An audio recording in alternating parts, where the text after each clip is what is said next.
This video is for week 10, Thursday. So we took a little break from vocabulary so that we could get through the Looking Glass Wars. And now that we have finished reading, we are going to jump right back into our vocab. So your vocabulary homework this week is a discussion board. I want you to notice that the deadline for this is Friday, and we're going to have our test next Wednesday on the 4th. Okay. So in this thread, I want you to provide the following criteria for your vocabulary words, but please notice you are not submitting a picture this time. When we are working with a discussion board, I am not interested in you copying and pasting pictures. So you need to reply to this discussion board with the following information. What you need first is the definition for your word. So you can click on this link to access an online dictionary. I tried to make this as easy as possible. So click where it says dictionary. This takes you to Merriam-Webster. However, if you want to use dictionary.com, if you want to Google the word, or if you want to use a physical dictionary for your work, you can do that. So the next thing you need to do is find the part of speech. So a lot of kids are still confused about where you find the part of speech. It is with the dictionary. So I just typed in our first word, caption. You'll see here, you've got the word, you've got the part of speech next to it, and then you have the definition underneath. Caption is used as a noun and a verb. I don't care if you pick one or the other or both. It does not matter to me as long as you understand that when it's time for the test, you're not going to know how I intend on using that word. I might use it as a noun or I might use it as a verb. You don't know until test day. Now, to make this even easier, just copy and paste the definition. You are not having to toggle back and forth between tabs. Copy and paste the definition and don't worry about that. The next component is synonym and then antonym. So a synonym is a word that means the same and an antonym is the opposite. Again, I've tried to make this easy for you. If you click on this link here, it takes you to an online thesaurus. Sorry, school bell. Type in your word. You've got your synonyms here. Another synonym for caption is inscription or subtitle, even explanation. And if you scroll down on the page, it should show you your antonyms. And then the last requirement is I want you to use the word correctly in a sentence that you create.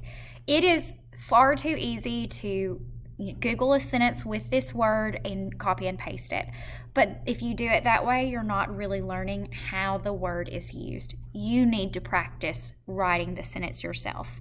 So if you do not use context clues, if you use a sentence that is not of your own creation, you're going to lose credit. Let's talk about those context clues. I want you to create a sentence that shows you know what the word means and how to correctly use it. So for caption, do not use a sentence that would say the caption was interesting or the caption gave interesting information. Well, that doesn't tell me what a caption is. So you might correct it by saying the caption underneath the image gave interesting information that I didn't previously know. Okay. Now also notice that you have 15 words, but 4 of them do not require an antonym. That's either because the antonyms were not listed in thesaurus.com. Oh, wrong. This one. Or they were very, very scarce. So the words caption, heritage, mean, pronounce it mean, and pioneer, you are not finding an antonym for those words. Everything else you will. Let's talk about what these words mean. Again, you have 15 vocabulary words. Your first word is caption, and just like we saw in the dictionary, it can be used as a noun or a verb. If caption is used as a noun, it's the little blurb of information that accompanies something, usually an image in a book. We see a lot of captions in science books and history books where we have pictures or graphics. Captions give us an extra explanation of something. Now, if you want to use it as a verb, it means to furnish with a caption. It means to add a caption. Your word chastise means to punish someone, to severely punish them. So if you see that a student is bullying someone else, they are going to be chastised. They're going to be punished and reprimanded. A decree is a law. So, a law that is set forth. I usually, when I hear the word decree, I usually think that it's coming from like a monarchy, like a king. So you might say something like, the king decreed that none of his subjects be allowed outside of their homes after dark. To deface something means to vandalize. So I usually think of like graffiti on walls or buildings. So you're defacing, you're vandalizing, you're destroying something. An embargo is a ban or a prohibition on commerce. Glut is an oversupply. So it's you have too much supply and not enough demand, too full. Heritage is going to be like your ancestry, things that we think of as our birthright, things that are passed down from our ancestors.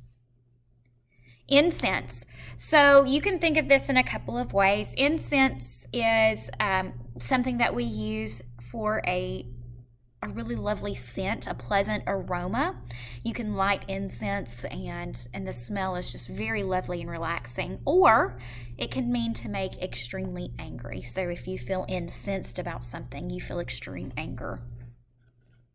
Liberal means tolerant, generous, not strict. And number 10, it looks like mean, but you pronounce it mean.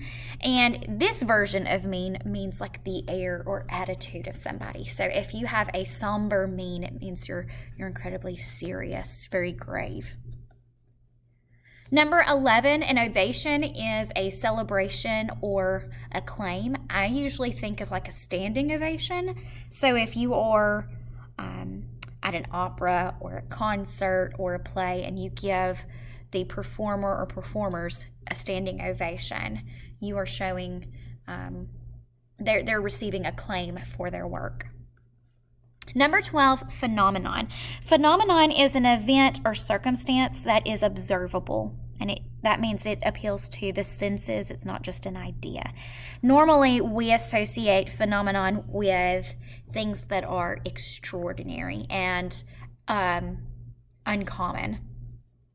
Number 13, pioneer. The most common association with a pioneer is going to be the people who settle in a region before anybody else. So I think of like Little House on the Prairie, pioneers who are settling out west before it was really explored. A pioneer can be somebody who is the first to do something or to explore a topic or an area or something in your career field. To rebuke is much like to chastise. To rebuke is to reprimand, to disagree with someone or something. And then number 15, servile, means that you are obligated to something or to someone. You are submissive or you're oppressed. So with this discussion board, you are not able to see anybody else's answers unless you have already submitted your work. So please keep that in mind. Again, this discussion board is going to be due this Friday. Now, all of our deadlines say 11:59 p.m.